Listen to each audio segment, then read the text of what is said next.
Hi, Gene Burnett from GeneBurnett.com. Hey, I thought we'd talk a little bit today about more on one-leg balance exercises and this idea of creating little games and interesting ways to practice that can just help you keep doing it. A while back, I decided that I wanted to stabilize my ankles, particularly going into my later years, and I have a right ankle that was badly sprained as a young guy and has never really been the same. And so I got a wobble board. And so I started standing on the wobble board, but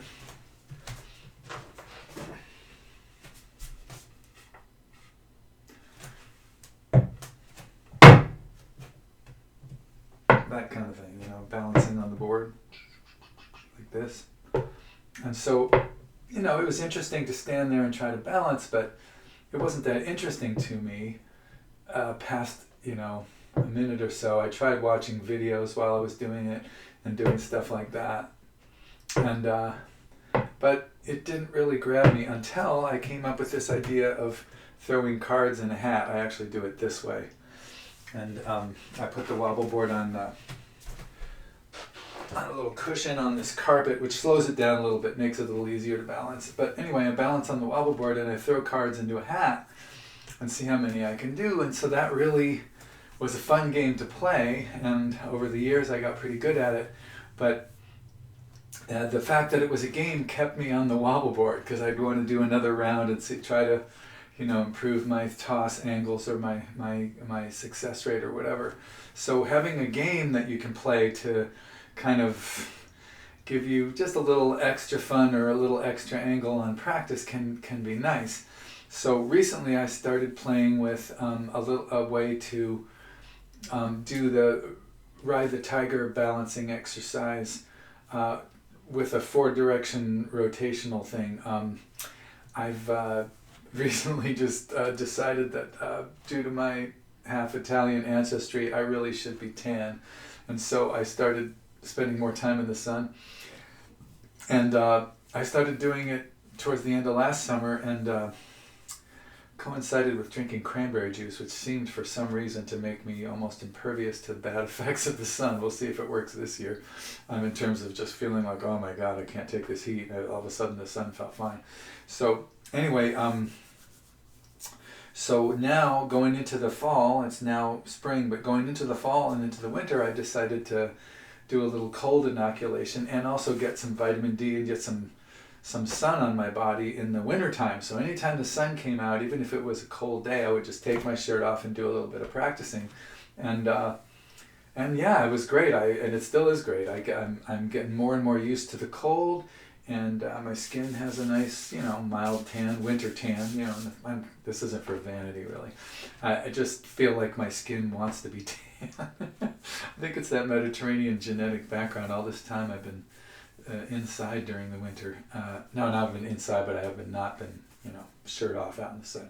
Anyway, so I do these balancing exercises, and one of the things I do is balance on one leg while I'm doing the ride the tiger move. So you've got a circular shape here. The foot goes across. Usually it's done with a sword or something.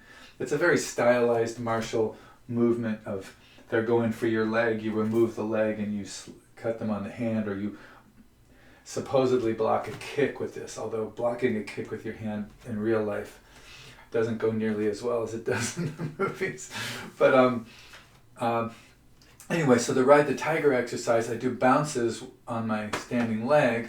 You might have seen some of my videos about bounces. I think it's just one of the best things you can do for your legs. You just take a back stance. In other words, this foot's out at about 10 o'clock, this foot's about 12, this foot's empty, and just you can leave the foot on the ground, or you can pick your heel up, but you want all your weight back here on this thigh and this knee and this toe pointing in the same direction. So you bounce like that.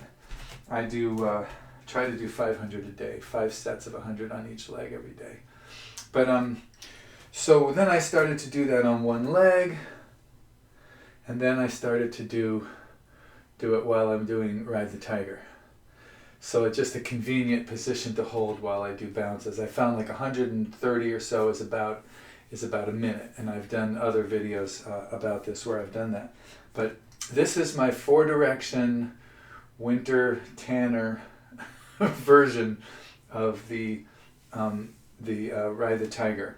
So what I do is I bring this across, and I'm in this back stance like I'd be in for Stork Cool's Wings, but I'm just going a little bit wider. And then I do 50 bounces there, right? Then I'm going to take the front foot and I put it at a right angle to my big toe of my other foot that's pointing towards, if this is 12, it's pointing over at 10:30 or so. And I pivot on that foot so that my right foot's going to end up parallel to my left, but facing exactly the opposite direction. And I bring this hand around when I do that, and now I'm doing Ride the Tiger on my right leg facing this direction, which would be, if that's north, this would be east. Then I put that foot down right next to the other one, parallel, same direction, and I just switch my hands again, and now I'm doing it towards the south. And then again, I can either do the heel-toe pivot thing, like pivot like that, and bring this around, or I could also step behind myself, but I don't like that one as much. I'm playing with them both to see, but I think this is going to be the one.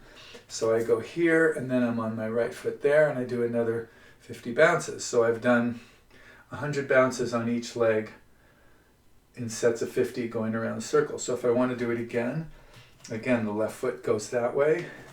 Here's my first Ride the Tiger. Here's my second Ride the Tiger. Here's my third Ride the Tiger.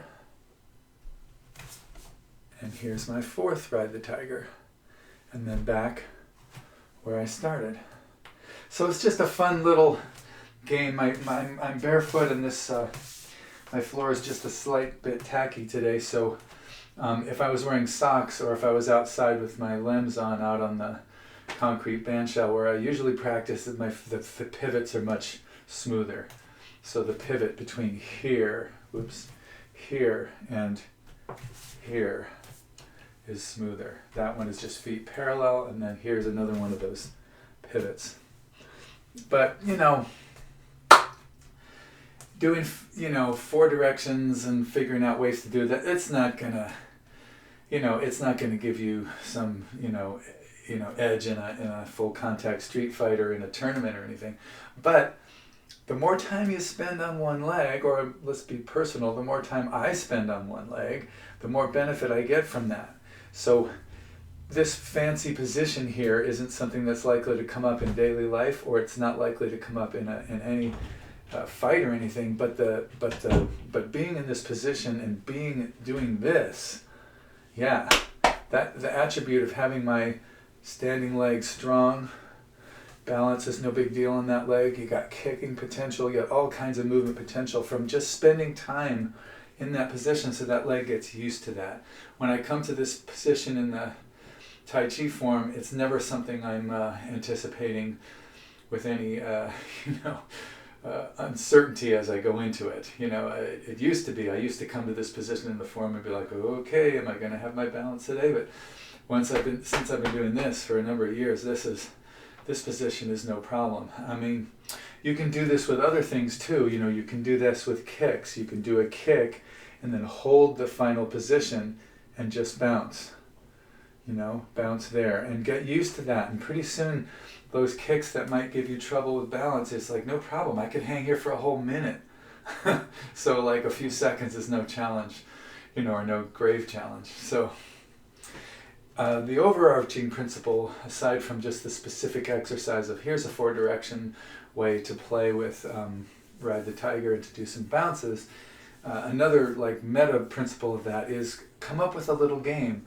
Come up with anything to keep you practicing. If you're motivated to practice for martial reasons and you're training for some serious fighting, well, you probably don't need anything like this. But if you're just a regular person and you're doing this for health and balance in daily life, and you want to, give yourself some, not exactly motivation, but some little mind games to get yourself to do the thing a little bit longer, consider one-leg bounces. How many you can do, how long you can do it, can you do it in a 4-direction pattern, coming up with different little I guess I just call them games. It just makes it easier to makes them easier to practice. It makes them easier to do, and more likely that you do them. They'd be more fun. So this is something I'm doing lately. I would like to. I don't see why I can't just do 100 on each leg. I've just been working on 50 because I've been just working on this pattern, and I want to get that pattern in my system. So I'll probably end up doing hundreds on each leg as I go around the circle. And you know, if the sun's out, I'll also be working on my favorite oxymoron. I'm working on my tan.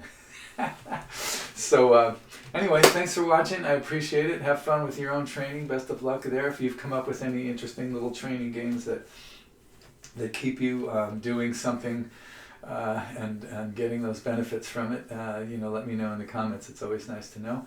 I appreciate tips as well. They're strictly optional. I'm just doing these to help and try to be useful.